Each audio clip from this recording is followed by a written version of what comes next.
बिस्मिल्लाहिर्रहमानिर्रहीम। चैनल में आने वाले सब नाज़रीन को खुश आमदीद। सब नाज़रीन से दरख्वास्त है आप हमारे इस चैनल को सब्सक्राइब लाजमी कर दें। अस्सलामु अलैकुम वरहमतुल्लाहि वबरकातुहू। बिस्मिल्लाहिर्रहमानिर्रहीम।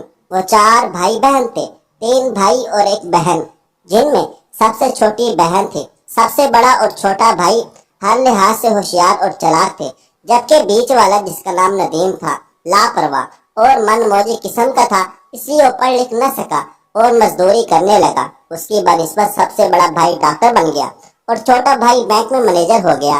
बहन की शादी भी एक ऊंचे और बड़े घराने में हो गई।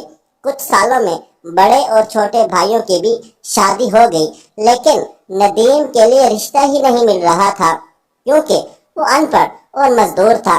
वालिदैन उसके लिए बहुत परेशान रहते थे। बहुत जगह कोशिश की, लेकिन बात न बनी। इसी बीच नदीम के वालिद का इंतकाल हो गया। अकेली बूढ़ी माँ क्या करती।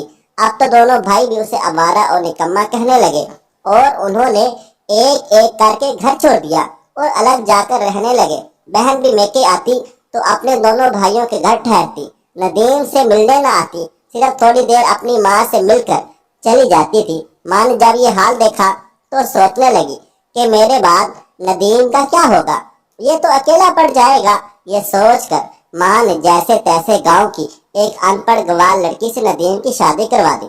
शादी के बाद नदीम एकदम बदल गया। वो मन लगाकर काम करने लगा। अब उसने आवारा दोस्तों के साथ भटकना भी छोड़ दिया था और दिल लगाकर अपने वालिद की छोड़ी हुई जमीन पर खेती करने लगा। उसकी मेहनत रंग लाई और 2 साल में ही वो बड़ा सेठ बन गया। ये माजरा देखकर बड़े और छोटे भाइयों की बीवियों की आंखें फटी की फटी रह गई। उनके मन में हिर्सो हवस और लालच आ गया। उन सब ने मिलकर बाप की मलकियत का बंटवारा करने की ठान ली और इसी इरादे से वो सब गांव वाले घर आ गए और अपनी बहन को भी मदऊ कर दिया।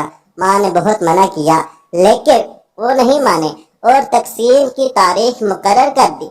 तयशुदा तारीख को सब घर पे जमा हो गए। वकील का इंतजाम भी कर लिया गया। नदीम भाई, आज तो रुक जाओ ताकि सबके हिस्से बराबर हो जाए, बाद में किसी को ये ना लगे कि उसके साथ नाइंसाफी हुई है। छोटी बहन नदीम से बोली। नदीम, जो अपने काम पर जाने के लिए तैयार हो चुका था, मुस्कुराकर अपनी बहन के सर पर हाथ फेरते हुए बोला, मुझे तुम लोगों पर पूरा एतमाद है। तुम लोग जो करोगे मुझे मंजूर होगा। जो करना है कर लो, शाम को मुझे बता देना, यही ठहरना होगा। वकील साहब कहते हैं कागजात पर दस्तखत भी करने होते हैं, बस यूं ही मुंह से बोलकर काम नहीं चलता। रुको जरा, कौन सा तुम्हारा खेत भागा जा रहा है? बड़ा भाई कड़े तेवर करते हुए बोला। नदीम, ठीक है, कहाँ अंगूठा लगाना है मैं लगा देता हूँ, कहता हुआ रुक गया। 10 एकड़ जमीन बड़े और छोटे भाई ने आधी आधी बांट दी और ये गांव वाला घर नदीम के हिस्से में लिखवा दिया। अरे, और हमारी छोटी तो रह गई, उसका हिस्सा कहाँ गया? नदीम अपनी छोटी बहन की तरफ इशारा करते हुए बोला। बड़ा भाई नदीम की तरफ घूरते हुए बोला, अरे नदीम, तुम जहल के जाहिल ही रहे। बाप की मलकियत में सिर्फ बेटों का हिस्सा होता है, समझे? बेटी तो पराई होती है। नदीम सर झुकाए धीमे लहजे में बोला, मैं लाख जाहिल सही, लेकिन मैंने मस्जिद में मौलवी साहब से सुना था बाप की मलकियत में बेटी का आधा हिस्सा होता और बेटे का पूरा। चलो ठीक है, ये घर जो मेरे हिस्से में आया है वो छोटी के दे दो। सब हैरत से नदीम का मुंह देखने लगे। बड़ा भाई ताज्जुब से बोला, और तुम्हारा हिस्सा?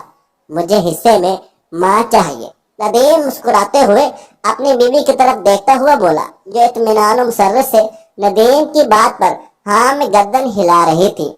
बहन भी आकर नदीम के गले लगकर रोने लग गई। बड़े भाई ने दोबारा नदीम से कहा, क्या सच में तुम ऐसा ही चाहते हो?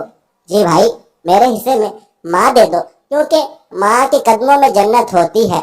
मुझे दुनिया में ही हिस्से में जन्नत चाहिए। और दूसरी बात, मुझे आप सभी से बहुत ज्यादा मोहब्बत है। माँ को देखकर मैं आप सबको रोज याद कर सकूंगा, क्योंकि इसी जन्नत की कोख में मेरे साथ साथ आप लोगों ने भी 9 महीने गुजारे हैं। माँ को देखूंगा तो आप लोग याद आओगे। ये वो जुमले थे जिन्हें सुनकर वहाँ हर किसी की आंख भर आई। सब भाई बहन अपनी माँ से जाकर चिमट गए और फूट फूट कर रोने लगे। माँ से माफिया मांगने लगे। अल्लाह ताला माँ बाप का फर्मा बरदार बनाए और उनकी खिदमत करने की तौफीक अता फरमाए। आमीन सुम्मा आमीन। मज़ीद नाज़रीन, आजकल के दौर में जैसे ही माँ बाप बूढ़े होते हैं उन पर तनकीद शुरू हो जाती है कि खांसते रहते हैं, फला फला, बच्चे उनसे नफरत करते हैं, पास नहीं जाते, वगैरह वगैरह। खुदारा उनको समझे जैसे वो आपको बचपन में समझा करते थे। आपकी 1000 बार पूछने पर भी वो नहीं उठताए और बराबर जवाब देते रहे, तो हमारा फर्ज बनता है कि बुढ़ापे में उनका सहारा बने, उनका ख्याल और खिदमत करें। आप लोग इस बारे में क्या कहते हैं? अपनी कीमती राय का इजहार जरूर कीजिएगा। दोस्तों, वीडियो पसंद आई है, इस वीडियो को लाइक करें, शेयर करें। अगर आपने अभी तक मेरा चैनल सब्सक्राइब नहीं किया हुआ तो अभी सब्सक्राइब कर ले, साथ में बेल आइकन को भी जरूर प्रेस कर लीजिएगा ताकि नई अपलोड होने वाली हमारे वीडियोस का नोटिफिकेशन आपको बर वक्त मिलता रहे। मुझे आप अगली वीडियो तक इजाजत दें। अल्लाह हाफिज।